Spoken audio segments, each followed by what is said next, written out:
ఒక్కసారి కొమ్మూరి గోల్డ్ కి కాల్ చేయండి. తాకట్లో ఉన్న మీ బంగారాన్ని విడిపించి మార్కెట్ ప్రైస్ కి వాళ్ళు కొనుక్కుని మిగతా డబ్బులు మీకు ఇచ్చేస్తారు. నమస్తే, వెల్కమ్ టు మనం టీవీ. ప్రస్తుతం నాతో పాటు స్టూడియోలో ఉన్నారు ప్రముఖ రాజకీయ విశ్లేషకులు అంకంరావు గారు. వారితో మాట్లాడదాం. అంకంరావు గారు నమస్కారం సార్. నమస్తే మౌలి. అంకంరావు గారు, వల్లభనేని వంశీకి బెయిల్ వచ్చింది. అయితే ఆయన ఆరోగ్యం కొంత క్షీణించింది సార్. మనం వీడియోలో కూడా చూసాము. చాలా దగ్గుతూ ఉన్నాడు, వీక్ అయిపోయాడు. ఆసుపత్రికి కూడా తీసుకెళ్లారు. అయితే ఆయన చాలా మనోవేదంతో ఉన్నట్టుగా వార్తలు వస్తూ ఉన్నాయి. వైఎస్ఆర్ కాంగ్రెస్ పార్టీ కనీసం న్యాయ సహాయం అందించి త్వరగా బయటకు తీసుకొచ్చే ప్రయత్నం అసలు చేయలేదు. ఏదో జైలుకి వెళ్ళిన రోజు చుట్టపు చూపు చూసినట్టు మాజీ ముఖ్యమంత్రి జగన్మోహన్ రెడ్డి చూశారు తప్ప కనీసం పట్టించుకోలేదు. వాళ్ళు ఎట్లా తిట్టమంటే ప్రత్యర్థుల్ని అట్లా తిట్టాను. బాబు గారిని కావచ్చు, లోకేష్ గారిని కావచ్చు, వాళ్ళు ఎట్లా నడుచుకోమంటే అట్లా నడుచుకున్నాను. కానీ నా వరకు వచ్చేసరికి సరిగా సహాయం చేయలేదు అని చెప్పి చాలా తీవ్ర మనస్తాపానికి గురై ఇక పార్టీ నుంచి నేను బయటికి వెళ్ళిపోతున్నాను, రాజీనామా చేసేస్తున్నాను, ఈ ఆలోచనతో ఉన్నట్టుగా ఇన్ఫర్మేషన్ అయితే వస్తుంది. ఏమంటారు మీరు? ముందుగా అతనికి ఇబ్బంది అనేది న్యాయమూర్తి ముందు ఏం చెప్పాడంటే ఆక్సిజన్ ఎనలైజర్ పెట్టుకోకపోవటం వల్ల ఇక్కడ ఎముకలు నొప్పి పుడుతున్నాయి అని చెప్పని, ఊపిరి సరిగ్గా ఆనట్లేదని చెప్పని చెప్పడం కూడా జరిగింది. ఈరోజు వైద్యశాలకు తీసుకుని వెళ్ళారు. అక్కడ మరి వాళ్ళు వైద్య పరీక్షలు నిర్వహించిన తర్వాత ఏ విధంగా చెప్తారనేది తర్వాత చూడాలి. ఇక మీరు అన్నట్లు అతను తెలుగుదేశం పార్టీ తరఫున 2009లో లోక్సభ సభ్యుడిగా పోటీ చేశాడు. స్వల్ప తేడాతో ఓడిపోయాడు. 2014 తెలుగుదేశం పార్టీ అభ్యర్థిగా గన్నవరం నుంచి పోటీ చేశాడు, విజయం సాధించాడు. తెలుగుదేశం పార్టీ అధికారంలో ఉంది. 2019లో మళ్ళీ తెలుగుదేశం పార్టీ తరఫున పోటీ చేశాడు. రాష్ట్ర వ్యాప్తంగా 23 స్థానాలే వచ్చిన 175 స్థానాల్లో. అంటే అతను గెలిచాడు. తెలుగుదేశం అభ్యర్థిగా గెలిచాడు. సహజంగా అంటే పెద్ద వయసేం కాదు, చూసుకుంటే 58 అట్లా అంతకంటే ఉండవనే భావిస్తున్నాను నేను. తెలుగుదేశం పార్టీ అంటే మరి అతనికి ఉన్నటువంటి ఏ ఇబ్బందులన్నా ఉన్నాయి, మనకు సంబంధించిన విషయం కాదు. దాంట్లో భాగంగా అతను ఆ పార్టీలోకి వెళ్ళాడని చెప్పని ప్రచారం అయితే జరుగుతూ ఉంది. ఓకే. రెండోది ఏంటంటే వీళ్ళందరూ ఏ విధంగా ఊహించారంటే రాజకీయ పరివక్తత ఎందుకు లేదు అంటున్నానంటే వాళ్ళందరూ కూడా ఏ విధంగా ఊహించారు అంటే ఇంకేముంది, ఇట్లా ఉన్నా కూడా 150 స్థానాలు వచ్చినాయి, రేపు 175 వచ్చినా ఆశ్చర్యపడిన పని లేదు, జగన్ అంత సమర్థుడు అని చెప్పని భావించారు వీళ్ళందరూ కూడా. ఎన్నికలకి మనం పోటీ చేయలేము, మనం గెలవలేము అనే భావనలోకి వచ్చేసి ఆ పార్టీలోకి వెళ్ళారు. ఏమైంది అంటే ప్రజలతో మమేకం అవ్వకుండా, ప్రజలతోటి అనుసంధానం లేకుండా, ప్రజల అభిప్రాయాలు తెలుసుకోకుండా మేము మోనార్కులు అనుకున్న వాళ్ళ పరిస్థితి అంతా ఇంతే. ఇతనే కాదు, ఎవరైనా అంతే. ఓకే. జగన్మోహన్ రెడ్డి లాంటి వ్యక్తికే ఆ తిప్పలు తప్పలేదు. ఆయన నియోజకవర్గంలో ఆయన గెలిచాడు తప్ప రాష్ట్ర వ్యాప్తంగా 11 స్థానాలకు పరిమితం అయిపోయాడంటే 151 స్థానాలు వచ్చి అంతకంటే అవమానకరం ఏముంటుంది చెప్పండి. అవును. ఇప్పుడు ఇతను మీరన్నట్లు అతను తెలుగుదేశం పార్టీ అధినేతని దుర్భాషలాడాడు, యువనేతని దుర్భాషలాడాడు, లోకేష్ బాబుని. అలాగే భువనేశ్వర్ గారిని కూడా అన్నాడు, తర్వాత క్షమాపణ చెప్పుకున్నాడు. ఎవరిని పడితే వాళ్ళని అట్లానే వాళ్ళ ముగ్గురిని ఆ విధంగా మాట్లాడాడు. అంటే ఇప్పుడు మీరు అన్నట్టు వాళ్ళంటే అనమంటే ఇప్పుడు వాళ్ళు వచ్చి నీ బాధలు తీరుస్తున్నారా? లేదుగా. నాకు తెలిసినంత వరకు అతను అదే తెలుగుదేశం పార్టీలో కనుక ఉన్నట్లయితే, ఆ విధంగా కొనసాగినట్లయితే, అతను నాకు వద్దు అనుకున్న దాకా ఆరోగ్యం సహకరించేంత వరకు ఆ గన్నవరం నుంచి గెలుస్తూ ఉండేవాడు. ఓకే. ఎందుకంటే గన్నవరం మొట్టమొదటి నుంచి కూడా ప్రతిపక్షాలకు పెట్టని కోట అది. మహానుభావులు పుచ్చలపల్లి సుందరయ్య గారు లాంటి గొప్ప వ్యక్తి, కాకాని వెంకటరత్నం గారు లాంటి వ్యక్తులు ఆ నియోజకవర్గం నుంచి ప్రాతినిధ్యం వహించారు. అది దాన్ని అర్థం చేసుకోకుండా స్వలాభం కోసం వెళ్ళాడు. ఈరోజు ఈ తిప్పలు పడుతున్నాడు. ఓకే. ఇప్పుడు రాజకీయంగా నాకు తెలిసినంత వరకు అతనికి రాజకీయంగా ఇక ఎలాంటి అవకాశాలు రానట్టే. ఓకే. ఏ పార్టీ వాళ్ళు కూడా దరిచేర్చుకునే పరిస్థితి అయితే లేదు, తెలుగుదేశం పార్టీలు వచ్చే పరిస్థితి అయితే లేదు. ఇప్పుడు వైసీపీ కూడా ఆయన సరిగ్గా పట్టించుకోవట్లేదంట కదా సార్. ఆయన్ని బయటికి తీసుకురావడం కావచ్చు, ఇన్ని నెలల పాటు ఆయన జైల్లో ఉంటే కనీసం న్యాయపరంగా అసలు వాళ్ళకి చాలా ఉపయోగించుకుంటారు. ఆయన పొనగోలు సుధాకర్ రెడ్డి కావచ్చు, వాళ్ళు కావచ్చు, చాలా యాక్టివ్గా ఉండి ఎట్లా బయటికి తీసుకురావాలి ఇలాంటివి ఏమీ చేయలేదంట. మొత్తం గాలి వదిలేశారంట. అదే ఆయనకి కొంచెం ఆందోళనలో ఉన్నాడు. అంటే అక్కడ వాళ్ళు ఉన్నారు, పేరున్నాని వెళ్ళి కార్యక్రమాలు చూస్తున్నాడు, వీళ్ళందరూ వెళ్ళారు. న్యాయపరంగా అతనికి ఇబ్బందులు ఉన్నాయి. అక్కడ కళ్ళ ముందు కనపడుతున్న సాక్ష్యాధారాలు ఉన్నాయి. ఎవరు వచ్చినా చేయగలిగిందంటూ ఏం లేదు అక్కడ.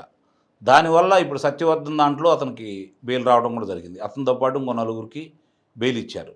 ఇప్పుడు తెలుగుదేశం పార్టీ కార్యాలయం మీద దాడికి సంబంధించి ఇది గన్నవరంలో జరిగిన దానికి సంబంధించి దాంట్లో ఉన్నారు, తీర్పును కూడా రిజర్వ్ చేశారు.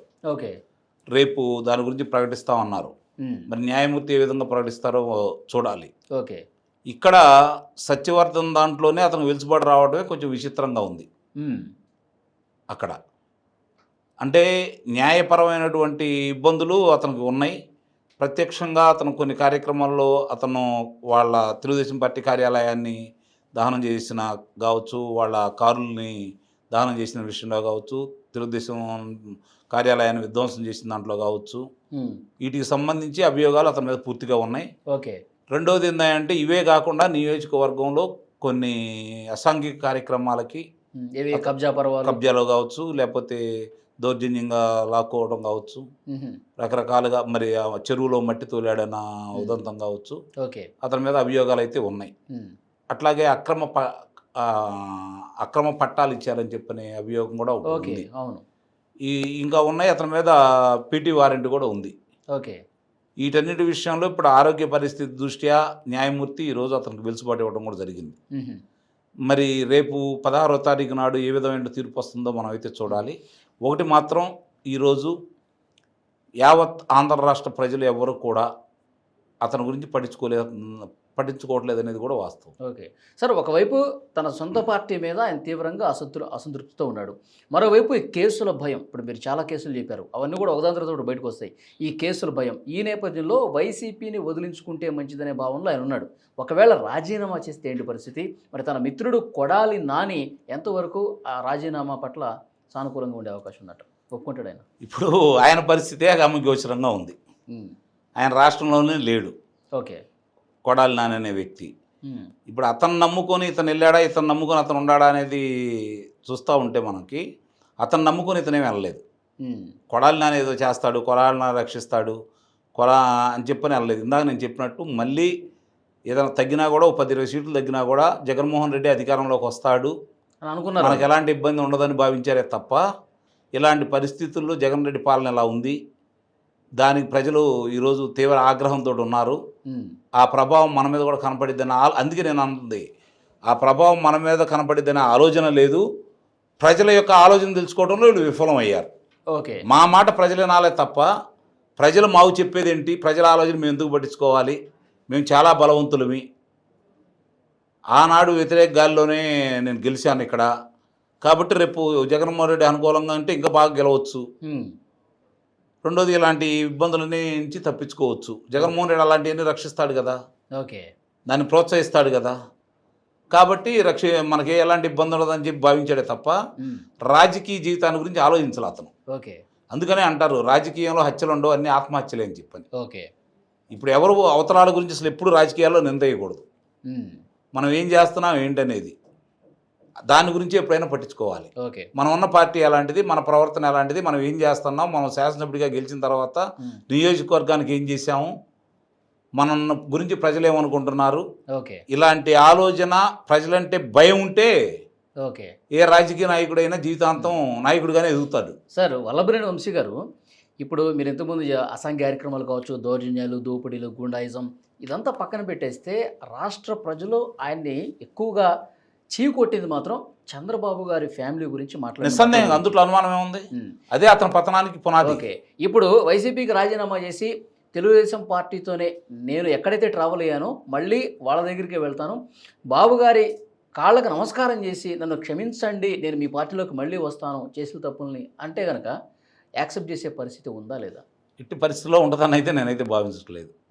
ఎందుకంటే చాలామంది పార్టీ నుంచి అవతలకి వెళ్ళి మళ్ళీ వచ్చిన వాళ్ళు ఉన్నారు, పార్టీలో చేర్చుకున్న వాళ్ళు ఉన్నారు, కానీ కొడాలి నాని వంశీది ప్రత్యేకమైనటువంటి పాత్రలు. వాళ్ళని పార్టీలో చేర్చుకుంటే పార్టీకి నష్టం చేకూరుద్ది తప్ప లాభం అయితే చేకూరదు. అంతవరకు మాత్రం వాస్తవం. లోకేష్ బాబు అనే వ్యక్తి, అతను ఈరోజు పార్టీని ఒక రకంగా చంద్రబాబు నాయుడు గారి తర్వాత అతనే కదా కార్యక్రమాలను ఆయనే చూసుకుంటున్నాడు కదా, ఆ వ్యక్తి ప్రత్యేకంగా వీళ్ళిద్దరి మీద ప్రత్యేక దృష్టి పెట్టుకొని ఉన్నాడు. ఓకే. సరే, చంద్రబాబు నాయుడు గారు మీరు అన్నట్టు చంద్రబాబు నాయుడు గారు ఇలాంటి విషయాల్లో చూచున్నట్టు వదిలేసిన సందర్భాలు మళ్ళీ కొంతమంది వచ్చి చేరిన సందర్భాలు ఉంటే ఉండొచ్చు, కానీ లోకేష్ బాబు గారి ఆధ్వర్యంలో మాత్రం ఎట్టి పరిస్థితుల్లో జరగదు అనేది నా యొక్క అంటే బాబు గారు బలమైన నమ్మకం. సార్ బాబు గారు ఎందుకని ఇలాంటి వాటి మీద ఎక్కువ దృష్టి పెట్టరంటారు? ఆయన మీడియా ముందు లైవ్ లో ఆయన బాధపడి ఒక్కసారిగా ఎప్పుడు లేదు, ఆయన రాజకీయ జీవితంలో లేదు, తొలిసారిగా. అవును. మరి అధికారంలో ఉన్నప్పుడు ఆయనకి గత అనుభవం జ్ఞాపకానికి రాదా? మనల్ని ఇంత ఇబ్బంది పెట్టారు కదా అని చెప్పి అలాంటి ఆలోచన చేయరు ఆయన? ఇప్పుడు మీరు ఇక్కడ గమనించుకోవాల్సింది ఏంటంటే, వాళ్ళు అంత ఇబ్బంది పెట్టిందే కదా నేను అధికారంలోకి వచ్చింది, ప్రజలు ఈ విధమైనటువంటి విజయాన్ని మనకు అందజేసింది, మనం కూడా ప్రతీకారం తీసుకుంటే వాళ్ళకి మనకి తేడా ఏంటి? రాష్ట్రం ఏమైపోయింది, రాష్ట్రాన్ని బాగు చేయాలి, ముందు నేను రాష్ట్రానికి ముఖ్యమంత్రిని, తెలుగుదేశం పార్టీ కాదు అనుకుంటాడు ఆయన. ఓకే, ఇది గమనించుకోవాలి. ఓకే, ఇక్కడ జరుగుతుంది ఏంటంటే 1989లో అన్న నందమూరి తారక రామారావు గారిని ఆయన చరిష్మా ముందు ఎవరో నిలబడలేని పరిస్థితుల్లో ఆ రోజు రంగగారి హత్య ఉదంతాన్ని బయటికి తీసుకుని వచ్చారు, లబ్ధి పొందారు కాంగ్రెస్ పార్టీ వాళ్ళు. 2004లో చంద్రబాబు నాయుడు గారి యొక్క విజన్ని తట్టుకోలేక 99లో మళ్ళీ ఆయన గెలిచాడు కాబట్టి 2004లో ఆయన్ని రైతుల గురించి విమర్శిస్తూ కరెంటు ఇష్యూని బయటికి తీసుకొచ్చేసి నానా రకాలుగా కులాన్ని ఆపాదించేసి ఆయన మీద ఆ రోజు విజయం సాధించారు. అది కూడా జగన్మోహన్ రెడ్డి గారి తండ్రి గారు రాజశేఖర రెడ్డి గారు ఆధ్వర్యంలో ఆ రోజు ఎదురుదాడులు చేశారు, వాళ్ళు విజయం సాధించారు, ప్రజలను కూడా నమ్మించారు ఆ రోజుల్లో. ఆ తర్వాత 2019లో జరిగిన ఎన్నికల్లో చూసుకుంటా ఉంటే మీకు జగన్మోహన్ రెడ్డి చెప్పని అబద్ధాలంటూ లేవు, అంతా కమ్మవారుగా చిత్రీకరించారు. మళ్ళీ అదే దాన్ని ఉపయోగించారు. 3 పర్యాయాలు కూడా కులాన్ని ఉపయోగించారే తప్ప రాజకీయంగా వీళ్ళని ఎదుర్కోలేరు వాళ్ళు. ఓకే, అంటే చంద్రబాబు నాయుడు సొంత సామాజిక వర్గాన్ని వాళ్ళ సామాజిక వర్గ నేతలతోనే తిట్టించడం ఇక్కడ. అంతే కదా. ఇప్పుడు ఆ రోజు అమరావతి అంటే బ్రహ్మరావతి అన్నారు, కమరావతి అన్నారు, కమ్మ వాళ్ళకే పనులు చేసి పెడుతున్నారు అన్నారు. 37 మంది డిఎస్పీలుగా ప్రమోషన్ చేస్తే సిఐల్ని, అందుట్లో 35 మంది కమ్మవారని చెప్పని ప్రచారం చేశారు. ఇది ప్రజలందరూ నమ్మారు. దీంతోపాటు వాళ్ళి బాగా గమనించుకుంటే మీరు స్థానిక శాసనసభ్యుల యొక్క నిర్వాహకం కూడా తెలుగుదేశం పార్టీ ఓటమికి కారణమైంది. మా శాసనసభ్యుడు ఓడిపోతే చాలు, తిరిగి చంద్రబాబు నాయుడు గారు ముఖ్యమంత్రి అవుతారు, ఈ శాసనసభ్యుడు ఉండకూడదు అని చెప్పని ఎక్కడికక్కడ భావించారు, మొత్తాన్ని సంకనాకి ఇచ్చేశారు. ఓకే, అట్లా అది చంద్రబాబు నాయుడు గారి గారు ముఖ్యమంత్రిగా బాగా చేస్తున్నారు, అభివృద్ధి పనులు జరుగుతూ ఉన్నాయి, అమరావతి నిర్మాణం పూర్తి అవుతూ ఉంది, ఇంతమందికి ఉద్యోగంలో వచ్చినాయి, వీటి వరకు బాగానే ఉన్నారు. ఓకే, కానీ మా శాసనసభ్యుడు మాత్రం ఓడిపోవాలా, ఇట్లా అందరూ భావించారు కాబట్టి అందరూ ఓడిపోయారు. ఓకే, అక్కడ జరిగింది అట్లా. అంటే శాసనసభ్యుల మీద కూడా ఒక పర్యవేక్షణ అనేది ఉండాలి. నిస్సందేహం అదే చెప్పబోతున్నాను నేను. ఇప్పుడు ఈ ప్రభుత్వం గత 3 ఉదంతాలని దృష్టిలో పెట్టుకొని, రామారావు గారు ఉదంతం తీసేస్తే 1989లో, మిగిలిన 2004, 2009, 2019 జరిగినటువంటి దృష్టిలో పెట్టుకొని తిరిగి అలాంటి పొరపాట్లు జరగకుండా ఉండాలి అంటే ఇలాంటి వ్యక్తుల్ని పార్టీలో చేర్చుకోకూడదు మొట్టమొదటిది. ఓకే, రెండోది వాళ్ళు ఏం చేస్తున్నారు పర్యవేక్షణ కూడా చూసుకోవాలి. 2047 అంటూ ఆయన వేసిన పునాదుల్లో ఆ విత్తనాలు మొలకెత్తుతాయి, చెట్లు అవుతాయి, ఫలాలు వేరే వాళ్ళకి అందుతాయి, ఆయనకెటు అందదు. ఎందుకంటే ఇంకా 20 సంవత్సరాల సమయం ఉంది కాబట్టి ఆయన దానివల్ల లబ్ధి పొందేదంటూ ఏమీ లేదు. కానీ అది ఆంధ్ర రాష్ట్ర ప్రజలకు ఉపయోగపడతాయి. 2029 ఎన్నికలు ఉంటాయి కదా మధ్యలో. 2029 ఎన్నికల నాటికి ఇప్పుడు ఆంధ్ర రాష్ట్ర ప్రజలు ఒక నిర్ణయానికి వచ్చేసి వైఎస్ఆర్సీపీ పార్టీ అనేది ఆంధ్ర రాష్ట్రంలో ఉండకూడదని చెప్పని 151 స్థానాలు ఉన్న పార్టీని 11 స్థానాలకి పరిమితం చేశారు. ఇప్పుడు మీరు ఆ 11 స్థానాలు కూడా లేకుండా ఎలా చెయ్యాలని ఆలోచించాలి. అంటే ప్రతిపక్షం లేకుండా చేయమని కాదు నా ఉద్దేశం. ఈ పార్టీ అనేది ఉండకుండా ఎట్లా చేయొచ్చో మీ చేతుల్లో ఉంది. ఓకే, ఎందుకంటే వాళ్ళు చేసినటువంటి అవినీతి కావచ్చు, కబ్జాలు కావచ్చు, గనుల విషయంలో కావచ్చు, ఇసుక విషయంలో కావచ్చు, మద్య విషయంలో కావచ్చు, దాడుల విషయంలో కావచ్చు, హత్యల విషయంలో కావచ్చు, కావాల్సినంత ఆధారాలు వాళ్ళ మీద ఉన్నాయి కాబట్టి వాళ్ళని శిక్షిస్తే ప్రజలు ఇక ఆ పార్టీకి ఎక్కడా ఏ రోజు కూడా ఆంధ్ర రాష్ట్రంలో, ఎందుకంటే రాజకీయ పార్టీలు వేరు, రాజకీయ పార్టీల వ్యవహారాలు వేరు, అది రాజకీయ పార్టీ కాదు కాబట్టి ఒక ముఖ్యమంత్రిని చూసి భయపడింది నాకు తెలిసినంతవరకు భారతదేశ చరిత్రలో జగన్మోహన్ రెడ్డిని చూసి ప్రజలు భయపడ్డారు. ఆ భయమే అతనికి శాపం కూడా. ఓకే, అతను అనేవాడు కనపడితేనే ప్రజలలో చైతన్యం వస్తుంది రేపు ఎన్నికల నాటికి. ఇప్పుడు చిన్న ఏదన్నా ఉన్నా కూడా మళ్ళీ ఆ ఫ్యాన్ గుర్తుకు వేయాలనే ఆలోచన అయితే జనానికి రాదు. అది రాకుండా చేయాలి అంటే నిజంగా వాళ్ళు చేసి అన్నీ కూడా మీరు వెలికి తీసేసి ఇప్పుడు వాళ్ళందరికీ శిక్షలు వేయించగలిగితే ఓకే, నిస్సందేహంగా. ఎందుకంటే మీరు ఇప్పుడు తీసుకొని మీరు అదుపులో తీసుకున్న వాళ్ళు ఎవరిని కూడా వాళ్ళకి మద్దతుగా ప్రజలు రాలేదు, గమనించండి మీరు. అవును, ప్రజల్లో సానుభూతి లేదు. అంటే వాళ్ళ మీద ఎంత వ్యతిరేకత ఉందో అర్థం చేసుకోవాలి కదా. కాబట్టి అట్లానే కొంచెం అడుగులు పడుతున్నాయని అనిపిస్తూ ఉంది. అంటే వేగవంతంగా చేయకపోయినా చిన్న చిన్నగా చేసుకుంటూ వెళ్తున్నారు. మొత్తం 29 నాటికల్లా ఎవరి పాత్ర ఏంటి, గతంలో వాళ్ళు ఏం చేసినట్టు మొత్తం పూర్తిగా ప్రజలు ఎస్టాబ్లిష్ అయిపోతుంది. అది నిస్సందేహంగా ఆ విషయంలో కనుక ముందడుగేస్తే చాలు. ఇల్లు రెండోది ఇల్లు ఇప్పుడు 7 లక్షల కోట్ల రూపాయలు పెట్టుబడులు తీసుకొచ్చారు. వాళ్ళు ఎక్కడెక్కడ ఏమేమి పెడుతున్నారు ఏంటని ప్రజలకు కూడా తెలియాలి కదా. ఎస్, ఏం పనులు జరుగుతున్నాయి. ఇప్పుడు ఆ రోజు 2,000 నుంచి 3,000 చేయడానికి పెన్షన్కి అతనికి 5 సంవత్సరాలు పట్టింది. మీరు రాంగ్లోనే 3,004 రూపాయలు చేశారు. వాళ్ళు వాలంటీర్లు ఉన్నా కూడా 1వ తారీఖు 2వ తారీఖు ఇవ్వలేని పరిస్థితి. ఉద్యోగస్తులకి ఎప్పుడు జీతాలు పడతాయో తెలియని పరిస్థితి. ఈరోజు 1వ తారీఖు 2వ తారీఖు నాడు పింఛన్కి డబ్బులు సకాలంగా అందుతున్నాయి. ఉద్యోగస్తులకి వాళ్ళ ఖాతాల్లో జమ అవుతూ ఉన్నాయి. విశ్రాంత ఉద్యోగస్తులకి వాళ్ళ ఖాతాల్లో జమ అవుతూనే ఉన్నాయి. వాళ్ళు ఏదైతే పంచాయతీ ప్రెసిడెంట్లు డబ్బులు లాక్కున్నారో, పంచాయతీల డబ్బులు లాక్కున్నారో తిరిగి ఆ డబ్బులు ఎన్నికిస్తూ ఉన్నారు. రైతుల బకాయిలు ఎన్నికిస్తూ ఉన్నారు.